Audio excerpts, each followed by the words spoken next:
and boys and girls and whatever you are, wherever you are in the world, whether it be good morning, good afternoon, good evening.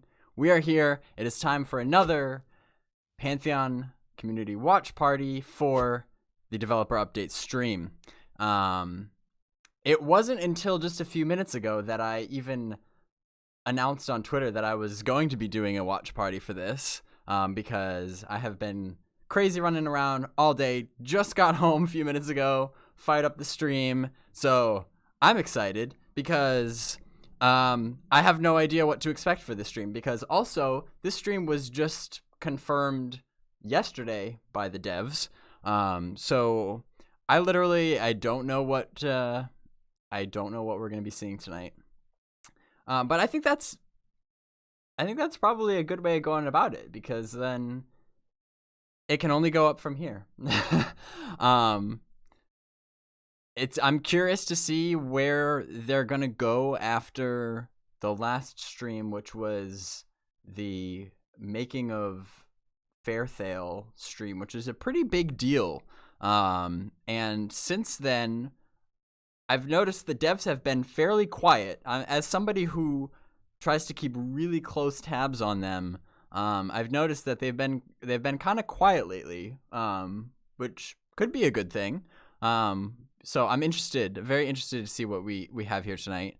But in the meantime, I've definitely been keeping myself busy. I actually have a new YouTube video coming out hopefully tomorrow. That I'm pretty excited about. So other than that, though, it's been going good. We're just gonna hang out. Still kind of getting over that sickness that I had last time we had a watch party a couple weeks ago. It's not coronavirus, I swear. It's not. It's just a little residual whatever from a cold. So, but I'm still feeling much better, and looking forward to just hanging out with you all here tonight. So happy you are all here. See some familiar faces in chat like Battle Axe Theater, Kelem, Ogre of Sparta, Strata XL, Animate Acumen. Thanks guys for hanging out here tonight.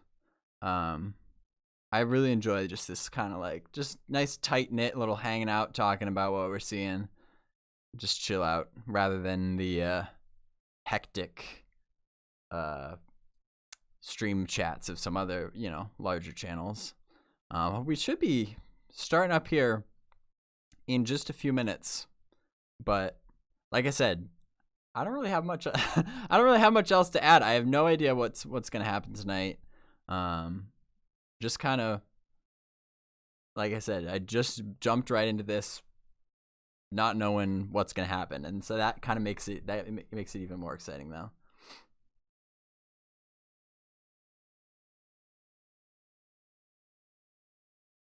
Yeah, Strata, I said your name. That's the beauty of Twitch. Live interaction. Right on the internets.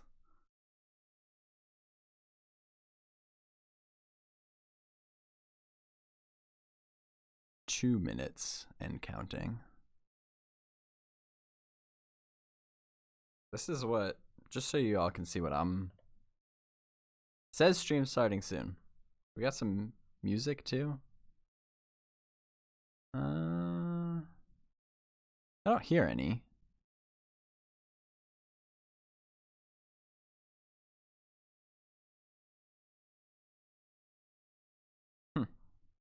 Oh well.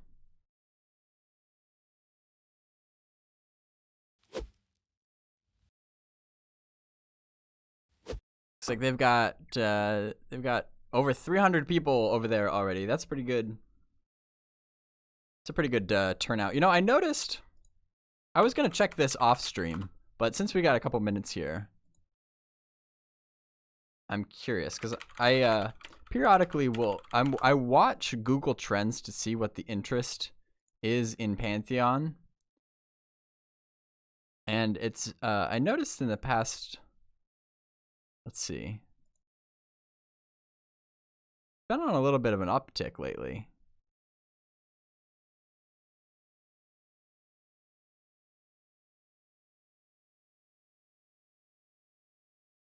Maybe not as much. Maybe not as much as I was thinking.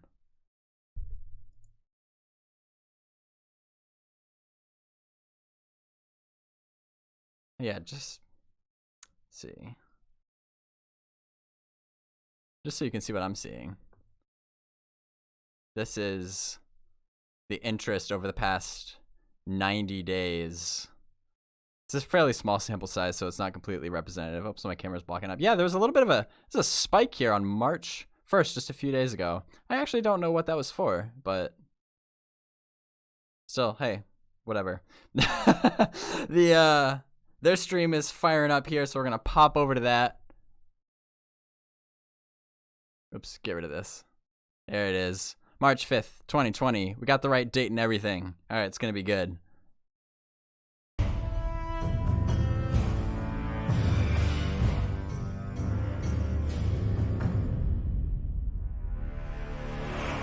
And welcome everybody to our development update stream for Pantheon Rise of the Fallen for March 5th, 2020. I'm your host and producer, Ben McHale Dean, and with me, as always, is Chris Jopper Perkins, our creative director. How's that? Hey, is that good? Hey, everybody. Unfortunately, Ronek was not able to make it today. He's out looking for his corpse, so it's just going to be the two of us. Without further ado, let's get started. So we have a few things this week. One of the last time you saw us just around the co-stream, what was that? That was last week, 2 weeks ago. We showed off a little bit of Fairthale and a little bit of the world building. Jimmy had been working on some stuff. I wanted to follow up with some of that, just as kind of a teaser. We do have some more time lapse to show you today, and then we're going to talk a little bit about stats, and then we're going to wrap it off with a look at the new race models that are going into the game. So kind of exciting. That is exciting. That's pretty big. Well, that's something they've been promising for a little So Chris, while can you now. tell us what's going on here? This is part of Fairthale, I believe, right? That's correct. Yep. This is actually one of the really early shots for the specific part of Fairthale we showed in the code stream.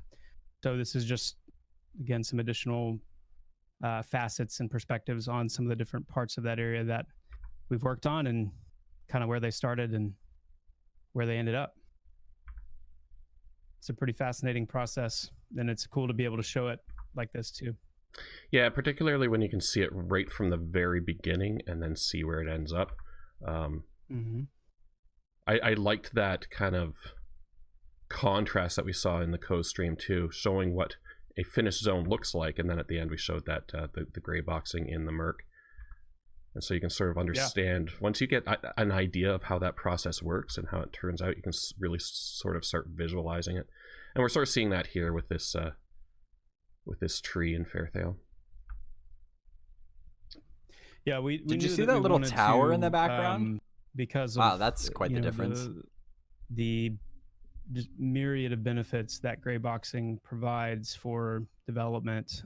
We needed to kind of shift into being more comfortable with a gray box forward approach. It's kind of how we refer to it, where we're not shying away from showing these areas as they're being created, and there's just a lot of wisdom in doing it that way, because it allows us to, like we talked about on the last stream, we can really dial in those gameplay elements. We can make sure that the areas feel like they're supposed to feel, and maybe more than anything else, same reason you don't start drawing with a pen. You draw with a pencil, because if you need to change something, if there's something that's not quite like you thought it would be, then it's much easier to change in that state.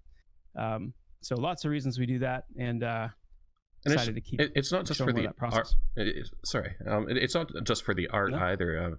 We're doing kind of the same approach when it comes to encounters. I think their audio is off sync. I can't tell if that's just on my end. Systems as well. It's still that same kind of philosophy. You start off with very basic overview, the core functionality, and then you move in with more detail as you go along. So, how games are made 101. Next up, we some kind of cool behind the scenes stuff as to what we're working on. We've been doing some work on stats lately, right? That's correct. Super fast. I'm just gonna refresh their page to see if that fixes the. I'm not gonna make you watch. Sorry. I'm not gonna make you watch an ad. Brief intermission. But that I can't stand that off sync. All right, we're back. It's all about gameplay. It's all about the gameplay loop, and I think that did help. Core aspects Okay, of the we're back. gameplay loop is I'll shut up progression. now. So where do you start? Where do you end up? And what happens all along the way? Without going into all of the different pieces and parts that define, how we view progression and gameplay, which we will, more as we go along. Probably even worth highlighting several of those as we go along. But obviously, stats, attributes, formulas, the number game underneath the surface is paramount to the experience. It is paramount to feeling like I'm actually growing stronger, and my imprint on the world is changing as I am getting higher level, as I'm gaining more abilities, as my stats are increasing, my gear is getting better. And so for Pantheon to be the kind of fundamentally sticky experience that we want it to be, that aspect of the game has to be right. So the exciting thing, what's been really fun, I need to brag on our lead programmer, Kyle Olson, a little bit, because I've been in the trenches with him for the last several weeks, going through and really scrutinizing the different formulas that we have currently, and but then also adding in all of the additional ones that we need to get the full picture of combat. And so one of the things he's done, actually, I asked him to send me a little write-up of, Kyle, how would you describe it? What you've put together in terms of basically giving us a way to test and tune these incremental changes and the addition of these formulas and stats quickly, and iterate on them quickly. And so here's what Kyle says. What it allows us to do is 2,500 plus test cases for combat statistics and formula testing, and the full game can run basically in simulation form now. So we're able to choose, okay, we want the player to be a warrior, we want the player to be a level 50 warrior with this much armor class, this much strength, stamina, agility, dex, the whole attribute list. These are the weapons. This is the weapon the warrior has, the shield, and we know kind of what the health pool should be at that level. We know what the endurance kind of regeneration rate is at that level, and then we're able to say, okay, and he's fighting or she's fighting a level 50 mob, an equal level mob, and this is the mob, and this all the mob stats, and then we can bust out like 1,000 combat rounds in the blink of an eye and see, okay, what's the physical mitigation doing? What did the warrior dodge as much as we expect him to? Did he parry? Did he block? Did he counterattack? How much damage did he actually take? How much damage did he deal? We can even dial in rotations. If I say rotations loosely, but basically saying like, we want him to use this ability and then use this ability, and basically give him kind of some logic and to the ability usage. Can dial in time to kill this way. It actually gives us a much freer creative kind of slant to approaching that, where we're able to come in, I'll come to Kyle and say, okay, at level 50 for a full group, 6 players at level 50, I'd love to see the time to kill on average be about 45 seconds, let's say. And then we can run the simulation. We can, get an idea of the ballpark of, is that actually ending up anywhere close? And we can do all that in this new tool, which allows us to not have to incorporate the slowness of the full game, in terms of like setting up the test cases and making sure that, there's no variables. And obviously then, it's not like a pure science. Like the numbers that we end up at and the data that we end up at with these tests become ballparks. And then as we migrate all of that information into the game, it's going to be a little messy and it's not going to be perfect, but at the same time, it's not supposed to be. it's good to have a little bit of that messiness where, you know, the numbers aren't surgically exact. But the bottom line, to sum all that up, and I'm, you know, speaking to our pre-alpha testers that have already been in the game before in some of our earlier sessions, one of the things that you can look forward to is overall a much more balanced, tuned game with the more of a true representation of all the different stats that are going to be present in Pantheon. And I mean, you know, obviously the base attributes, but then taking it further into, you know, the critical hit chance, the critical damage percentage, things like accuracy, things like attack rating and spell rating. You know, like we mentioned a while back with damage ranges for weapons, like damage range is actually working now, and then seeing the way attack rating is going to affect that.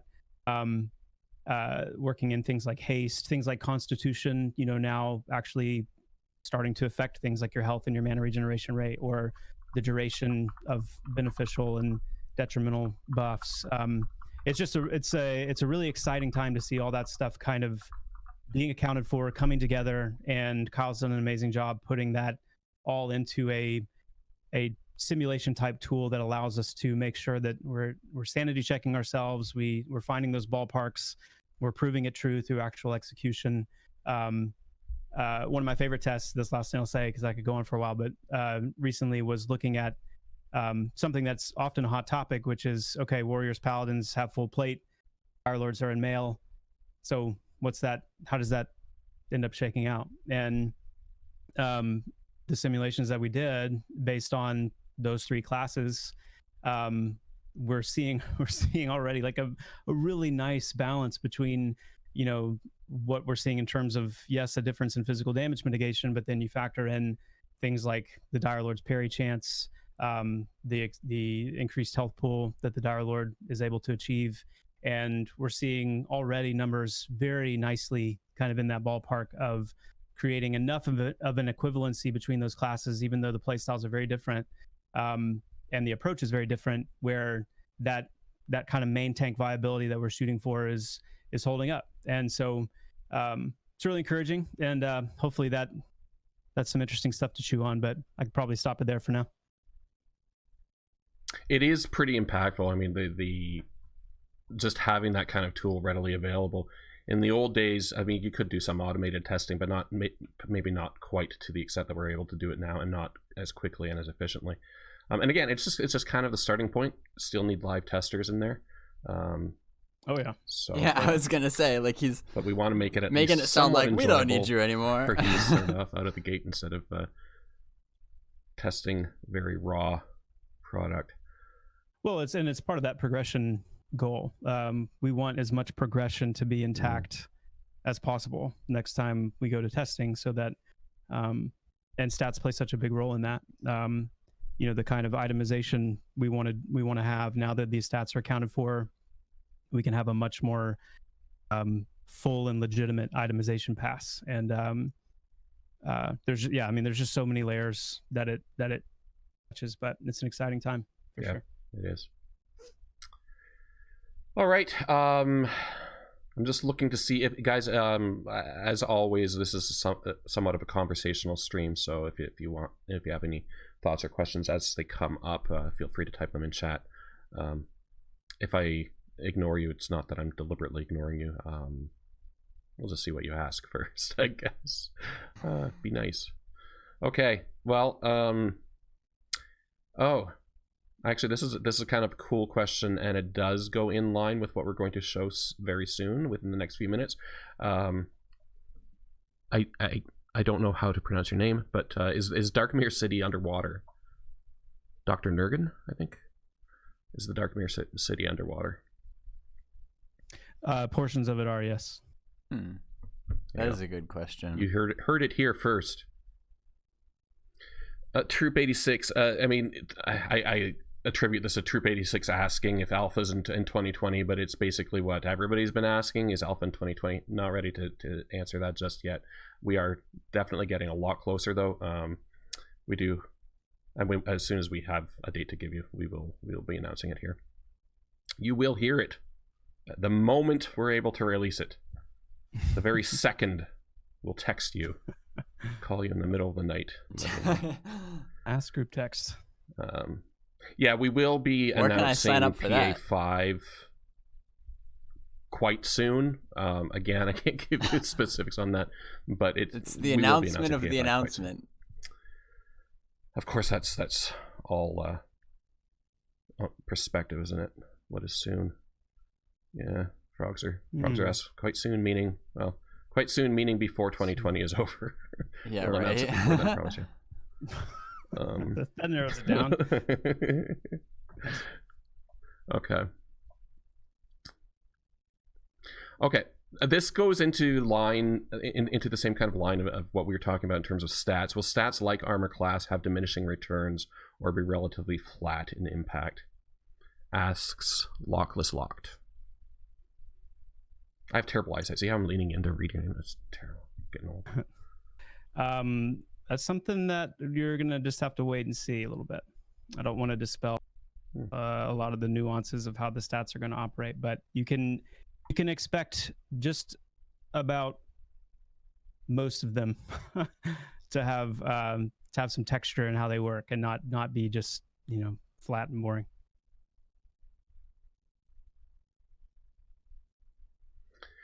Okay, so will strength determine carry weight? It'll factor into it for sure. Yeah. All right, I know you guys are waiting for. I'm just really stretching things along. I know you want to see those new models. Should we show the new models? Should we get into the new models? Yeah. Yeah. All right, let's check them out.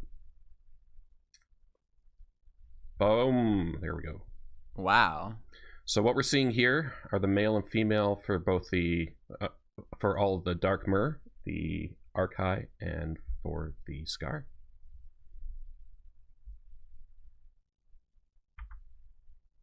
Yikes.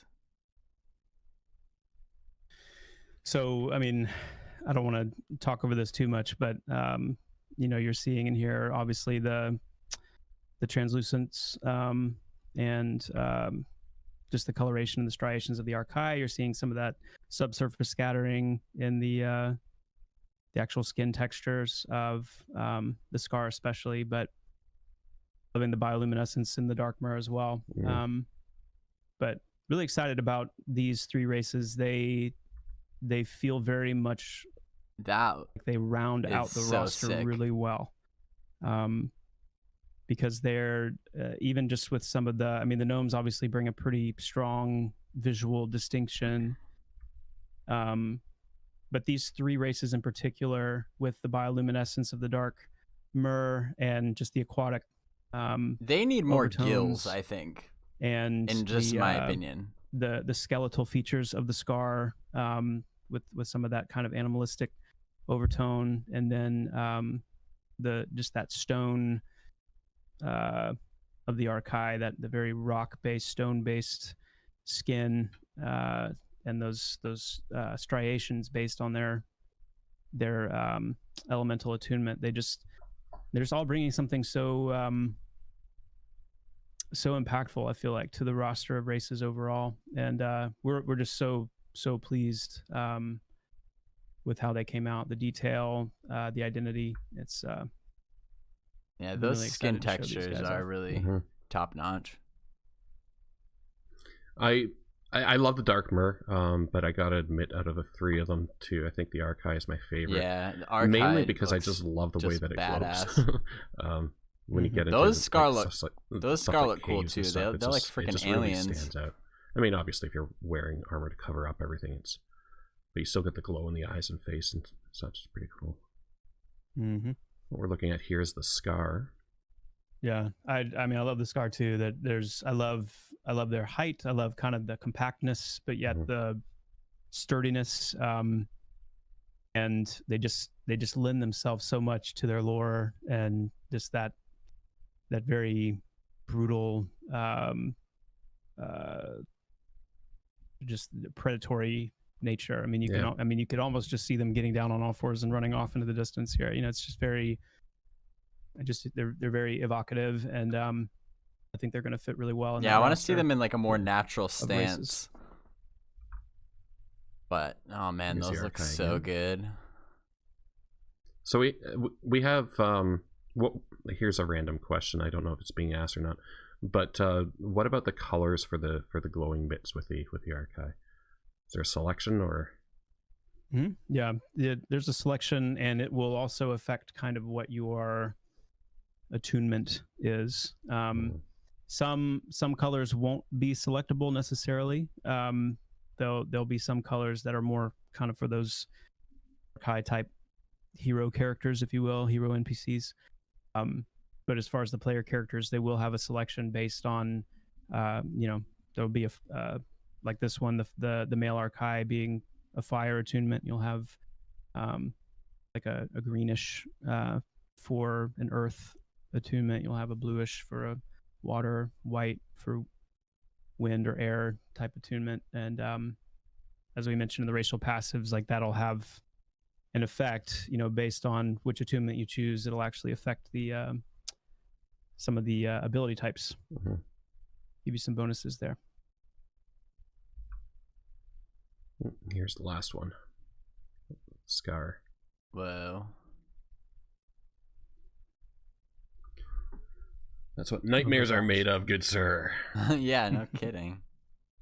They look. I'll say those look better than the concept art that they had released a while ago, which is a good thing. I guess that's Skar in the dark. Like that should be the goal. That's exactly right. Like that's one of the thoughts I have a lot too, is just that moment, seeing those eyes kind of in the dark. And I think it gives us a race that really has kind of that not very pretty, very yeah, they almost look like a lizard or brutal, an insect or something. Brutal looking. So I'm glad we hit the notes we hit on those guys. Yeah, looking at the responses, I think those were the responses we were hoping for. So that's awesome. Also, if you do have any more feedback on this stuff tonight, I believe that the brass Linda has posted onto a topic on our forums. So go on into the forums at pantheonmmo.com and let us know your thoughts. Yeah, I'd Without be curious, lips, especially how can Skar whistle. I'd be curious to hear from the people who are Some like questions don't have dead answers. set on playing a Dark Myr or a Skar, like, and have been waiting for this moment. I mean, I'm sure I'll play them as alts, but I'm curious minutes for people who for are some more going to main questions. them. These like images we will their get posted reaction would onto be the to website that. as well. We'll see if we can't get some 4K versions up there for you as well. But in the meantime, feel free to go over to our VOD on Twitch, or when it's posted on YouTube after this show. You can go check it out again as well. Let's see here. So typically ogres and such are evil races. Does that come into play with the different races in Pantheon? Good, evil, and neutral. I believe it does. Yeah, I don't know that I would describe it as evil, and I guess I don't know. Think of it more Factional. in terms of, how do these races interplay? And you've got some that are, I guess, frankly, more murderous, more prone to that kind of violence and wanton type violence. I think of the Skar in particular. Maybe even just looking at how they treat themselves, much less, and then so there are races that because of their bents, their natural bents, have over the course of their time on Terminus have incited reactions and kind of built names for themselves among the other major races. And so think of it less like good and evil, though there's room to push characters in those directions based on how you play the game. To a degree, it's not that linear in terms of there's a good path and an evil path, but just but there is very much a faction based system that would place a race like the Skar. I mean, you're going to be hard pressed to find anywhere that really likes you and takes you in. So it's probably enough of an answer for now. One of the other questions was in regards to the colors of the. Actually, no. Let's do it this way. One of the questions was about hair on the models. Do Archai and Dark Myr get hair? Yes. Yes, they will. Dark Myr will have, and Archai both will have hair options for sure. And what about the coloration of the skin? I think this was meant more towards Dark Myr, or could have been Skar, but regardless. Yeah, there'll be options there for all of them. Yeah, I've seen that question about the dwarves a lot as well, and the same applies for them, that there will be some variation of color that you can work with.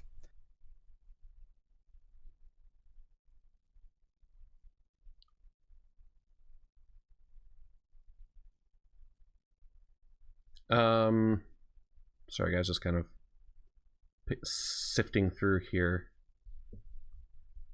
Keep those questions coming. Someone asks, just showed up, what did I miss? No.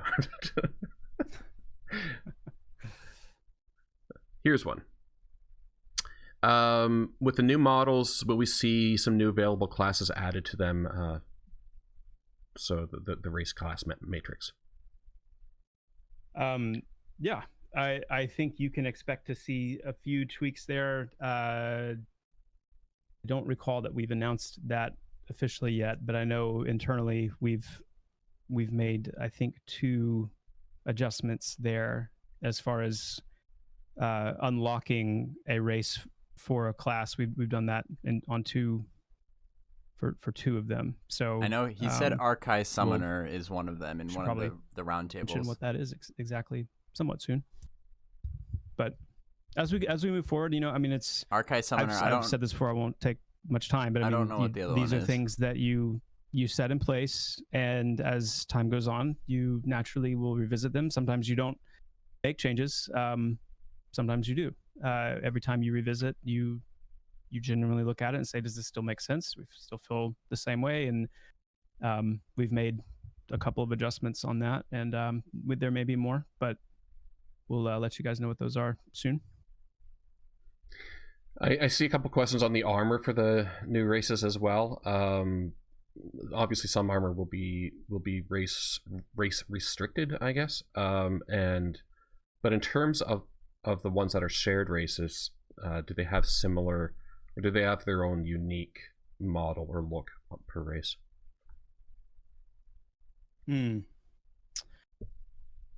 Where have we talked about this before? I remember. I think that was the same roundtable. Just rewatch the November roundtable with Joppa. Go away from having unique armor models for the races. So meaning, you know, human leather, chain, plate, cloth would look unique. Each one of those would look unique, but then the same plate, breastplate on a human would look different on an ogre, which would look different on a halfling. That's the ideal, but there's a massive amount of art that goes into making something like that reality. And then you know, anytime you want to deviate from that, you have to do it that many times. You have to create art that many times over to make sure that each of the races has their own unique look. So we have gone away from that, but there will still be certain ways that we want to try and incorporate some distinctions where it may not be the plate silhouette itself. It's unique from human to ogre, but there may be some ornamentations, there may be some decals, there may be some things that do kind of give it that racial identity a little bit. That's a little bit easier to stomach on the art production side and still gives us a little bit of that distinction. Okay, folks, we have time for 1 or 2 more questions before we wrap it up. Let's get some juicy ones out here.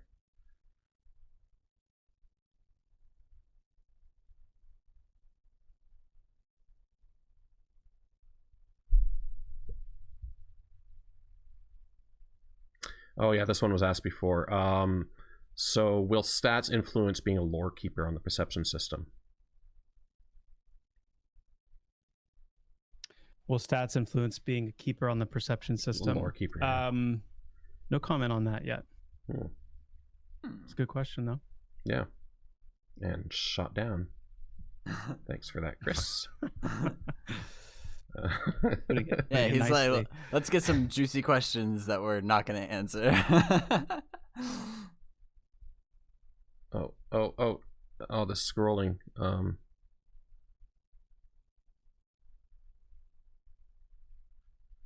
Oh, okay, yeah. This doesn't really have too much to do with this stream tonight, but recent streams.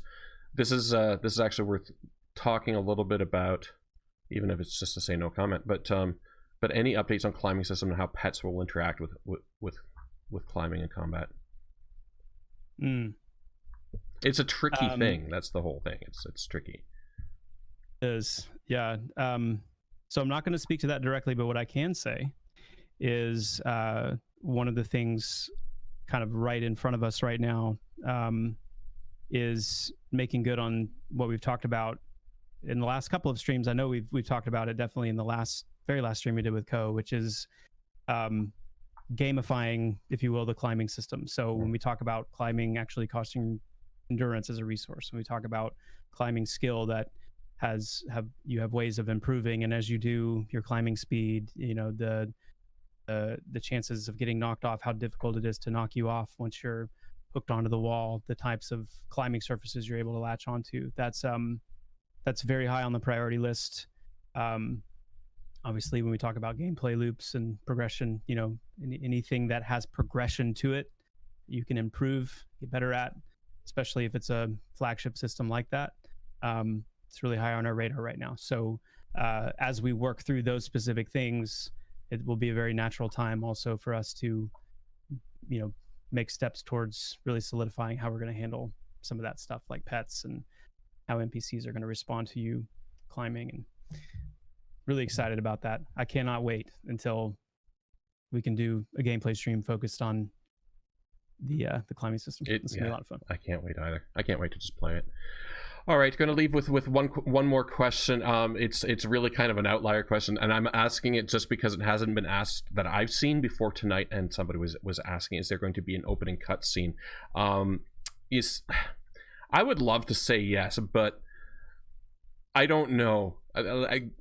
They're ridiculously expensive to make. But if at all possible, if we can figure out a way to do it that, you know, makes sense, I would love to see one. Let's just say not currently in the plans, but hopefully we'll have something for launch. That would be neat. Okay, what are you talking about? An opening. Totally missed. You totally missed it? Oh, an opening cinematic. Yeah, an opening cinematic. Okay. Okay. I kept waiting for you to say what it was because I missed that you said it, and then opening cinematic. Yeah. Maybe I didn't say it. Did I say it, guys, or did I? I'm sure you did. I just missed it. You're gonna put that together, though, right? Yeah. I'm gonna start working on it right now. That's what you want me to do. Yeah, for sure. No, I'm the guy to do that. Let me tell you, I've got the skills. I can see it in your eyes. Opening cinematic look. Yeah. All right, folks. Well, thank you very much for joining us tonight. We'll leave it short and sweet, running at 33 minutes tonight. As a reminder, you can check all of this stuff out at PantheonMMO.com. We will be posting the screenshots at a later date so that you can take a look at them in their glorious 4K resolution. Also, please remember that Pantheon is largely made possible by your pledges. So if you're thinking about it, if you're on the fence, wondering if you should do it, head on over to PantheonMMO.com/join and see if there's anything there that tickles your fancy. Thank you, everybody, for joining us tonight. And with that, I bid you a good night. Chris, do you want to say good night? Upward. Just like making you wonder. Are you going to say anything at all? Thanks, guys. Have a great night, and until next week. Oh, thanks, before I go, just one quick shout out. Chris will be on Pantheon Plus, I believe, next week. I think it is. I don't know if they got a chance to say it yet, so I don't think I knew that. Ruined the news for you. I broke the news if you hadn't mentioned it already. But so tune in over there, and he will be there talking more about beings that he cannot reveal. Thank you, everybody. Have a great night. Thanks all. All right. Well, that was short and sweet, but not bad. Obviously, the reveal of the new race models is pretty much the centerpiece of this this update stream, but that's okay because, like I said, that's something that the community has been wanting for a long time, and they did say that, you know, at the beginning of this year that it was going to be coming soon, and so they're delivering on that. That was pretty much the only big takeaway. The thing about how they're running simulations to help their testing process, that's cool. It's interesting. It's not particularly like earth-shattering or surprising, but it's cool. I'm stalling because I want to pull up the pictures of those races again. I'm trying to pull up their recording of that video so that we can look at them again, because I kind of would I want to spend a little bit more time looking at some of the details here, because they are very impressive and they are very different from the other races that we've seen so far, because a lot of them are fairly humanoid and you know, kind of your typical fantasy races. Like, you got your humans and your elves and ogres and stuff like that. These races, all right, here we go.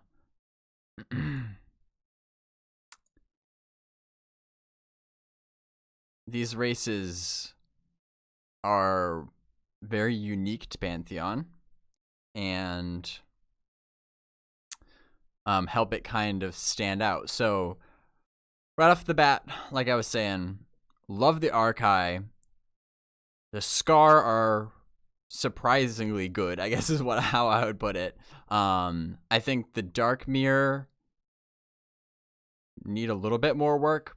Those are my first impressions, for whatever it's worth. Take it or leave it. I'm a huge fan of the Archai. If you couldn't tell by my logo, I am a fan of fire emanating from stone. So that kind of that kind of stuck out to me a little bit. I really liked that.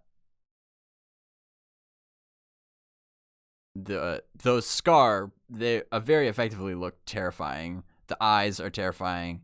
The skin textures on all of them are really good. The Skar in particular, it just looks it looks like a reptile alien. I think they did really good. The from the concept art for the Skar that we have seen so far,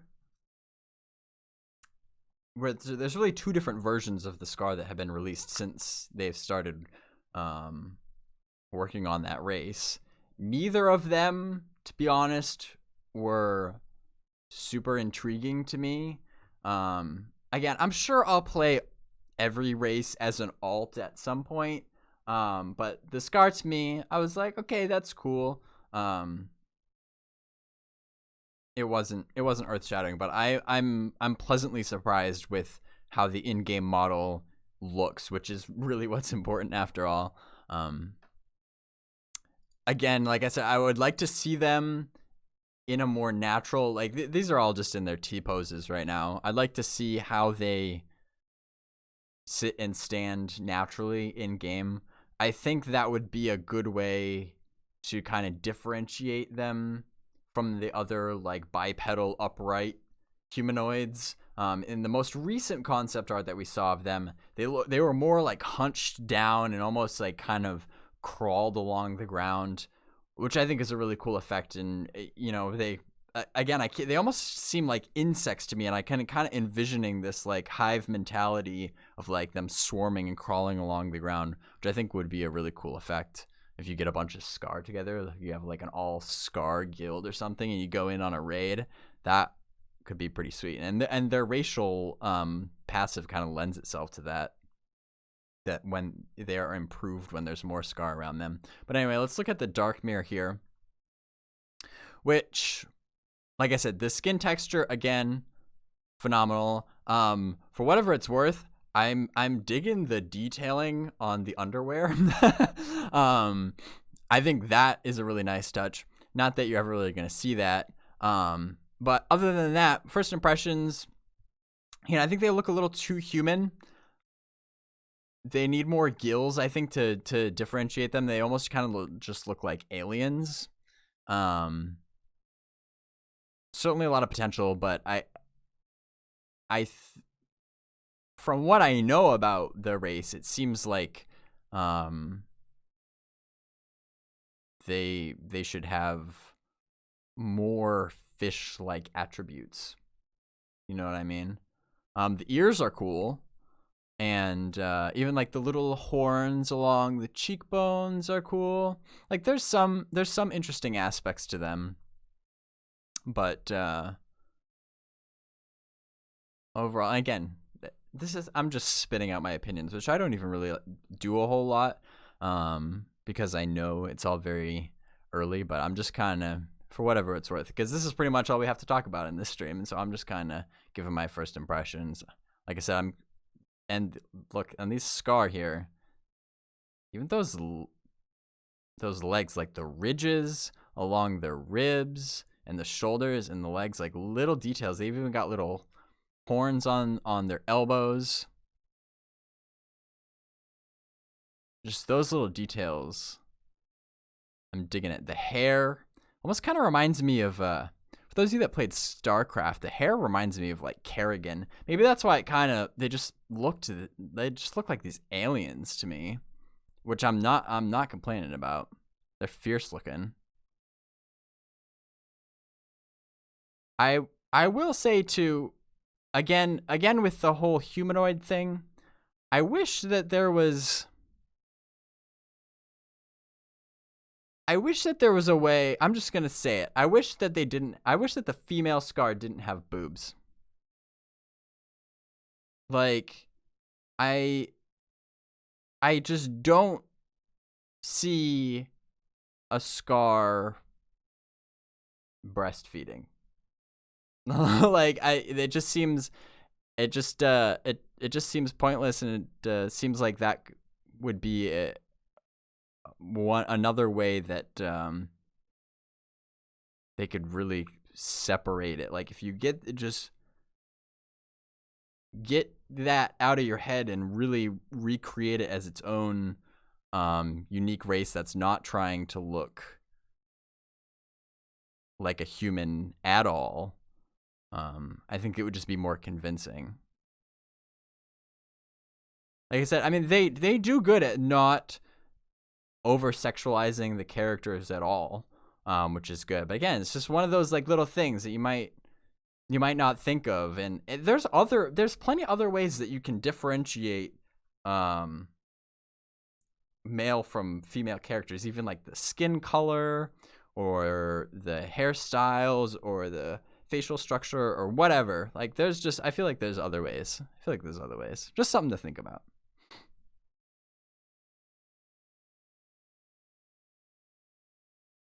But again, with I know I'm like really focusing on boobs a lot, but the details, little details like this, and how each race has their own style of underwear, like that's good attention to detail. You just little things like that, even though you're not going to see it 99% of the time. It's just really interesting to me that even they tie things differently depending on their race and stuff. Like that's really, really cool. This Archai, I'm excited about this. I'm excited about the Archai. I'm thinking I'm gonna play an Archai Shaman. And like I said, during the stream, I had slipped it in when he was talking about adding in new race class combinations. In the, I believe it was the November developer roundtable that Joppa did, he confirmed that the Archai will be able to be summoners. So because and it makes a lot of sense given their elemental affinity, and so that's one. He mentioned that there's another race class combination that's not on the Matrix now that will be coming.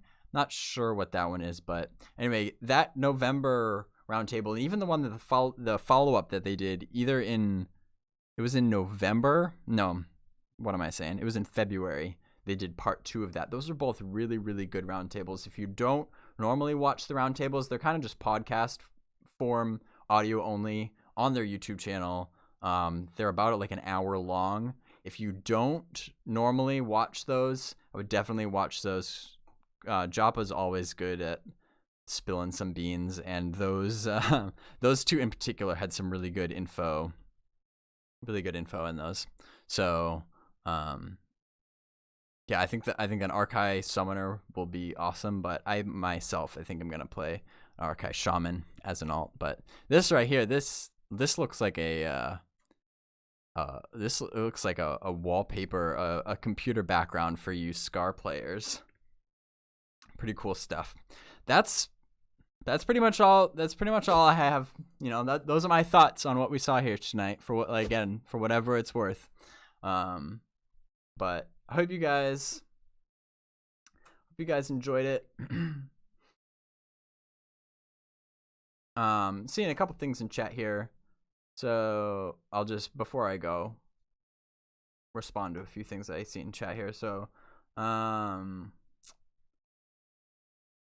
Mordanis says Skar, Myr, and Ogre are evil races, right? Archai and Gnome are neutral, the rest are good.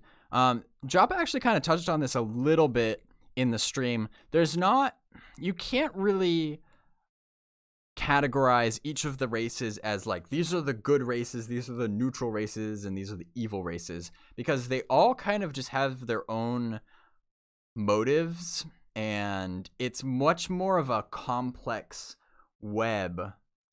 So, you know, you might have, for example, maybe I'm just going to completely make stuff up off the top of my head. Maybe the gnomes like the elves, and elves like the humans, but humans don't like gnomes.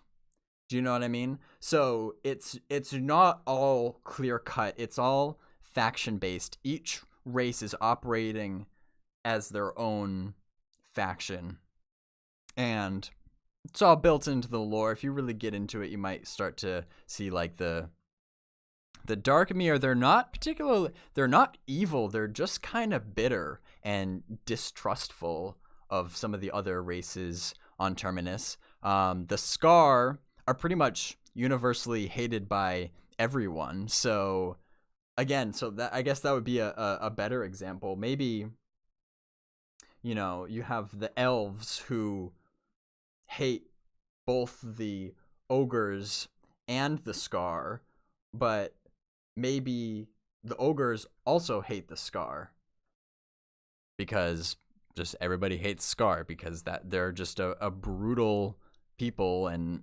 sometimes Skar don't even, Chris was kind of alluding this too, sometimes Skar don't even like themselves. Like there's divisions within the Skar, and they're just cannibalistic and murdering each other and stuff like that. So it's much more of a tangled web rather than clear cut. Like these are good, neutral, and evil. That's not actually really how people in real life work.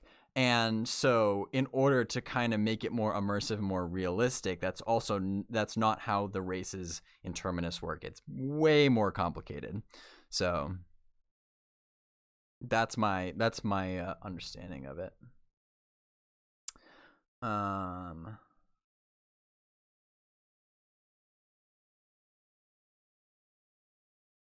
Loxila says, no Pantheon shirt today. I wear mine every stream. Not right now. Like I said, I just got home and fired up the stream, and I did not really have much time to prepare. Maybe next time.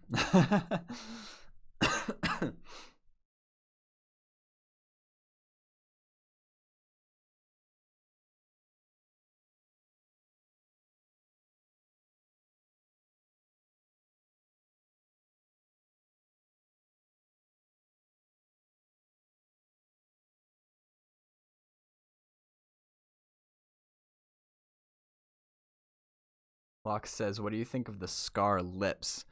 Or the lack thereof? I think it's cool. I think, I want to try to, let's see if I can find the picture where they kind of zoom in on it. Because that is actually one of the things when we were first going through the stream, that's one thing that I noticed was the lack of lips. This is a good, oops. Go back up to here. Yeah, look at that. It's like a skull almost. Like it's just an exposed skull. I think it's cool. They're always smiling. They're always happy. And even in their nose, like it's very striking. It just looks like the skin has just kind of like melted away from their face. It makes for something straight out of a horror movie, and I think that's what they were going for. That is, like I said, it's still kind of humanoid. They could have taken it further. I'm sure they probably had a reason for not going overboard, but little details like this really do separate them from the other races, and hopefully that's something that you can see, and it doesn't just get covered up by like a helmet or whatever, and you can tell right off the bat like that's a Skar for sure. Yeah, pretty good stuff.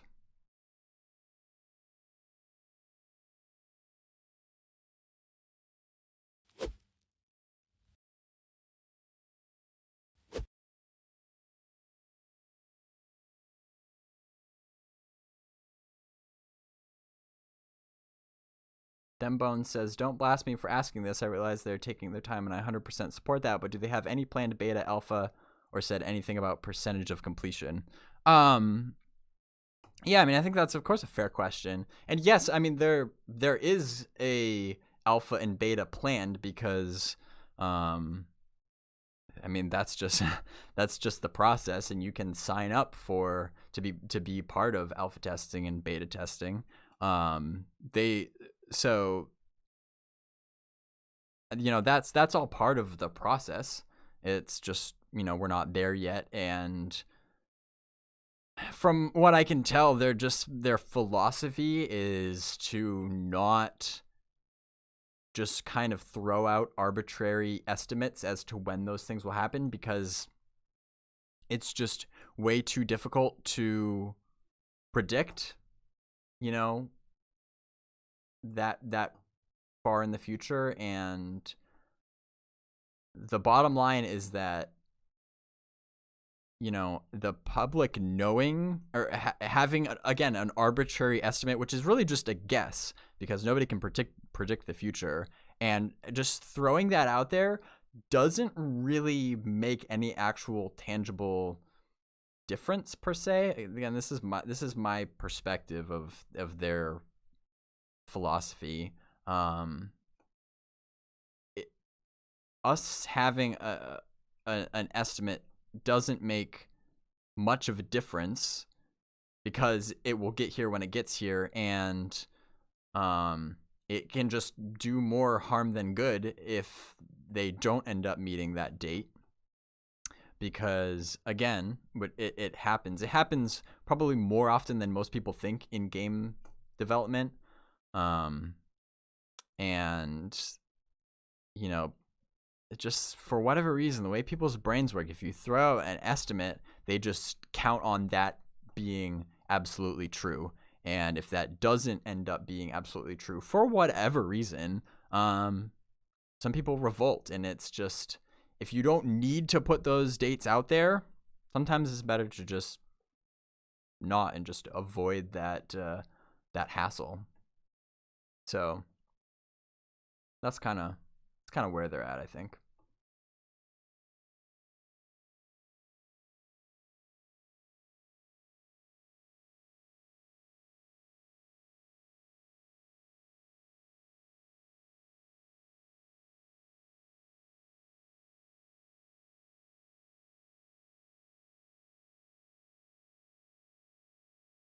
I'm just scrolling up here. I missed some stuff earlier.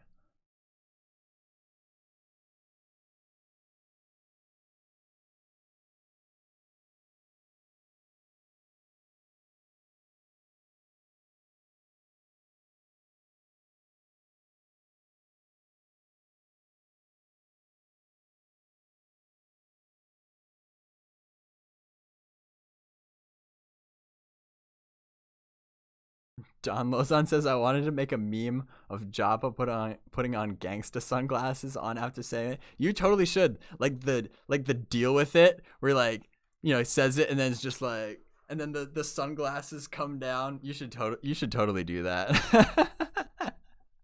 I love that meme.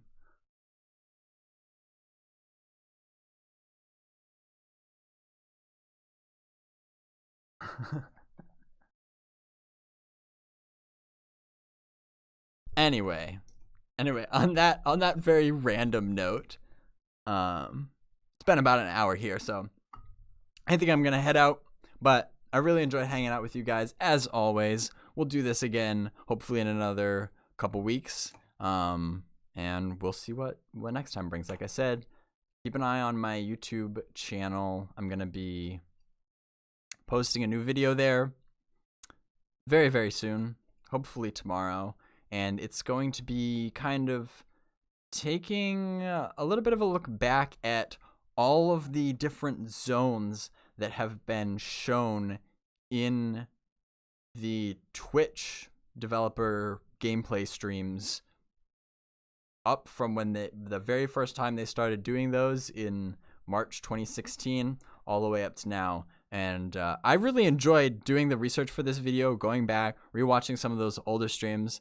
It was kind of bittersweet in a way, but it's really been interesting to kind of take a step back, get that perspective, and see really how far the game has come in that time. And there's some things that I kind of forgotten about, and there really actually has been a fairly sizable percentage of the world that has been shown off. So yeah, it was a really fun trip down memory lane for me, but I realized that a lot of people just haven't had time to watch all of those streams, or maybe they have only joined the community more recently and didn't even know about them. So I'm just gonna kind of take you guys on a little tour. We're kind of zoom out a little bit and see how much of the world we actually have seen so far. So keep an eye out for that. I'm excited about it. And in the meantime, I'm going to head out again. Thank you all for choosing to hang out with me. I know that you have a choice in channels for these watch parties, but really means a lot to me. So thank you, and we'll see you next time.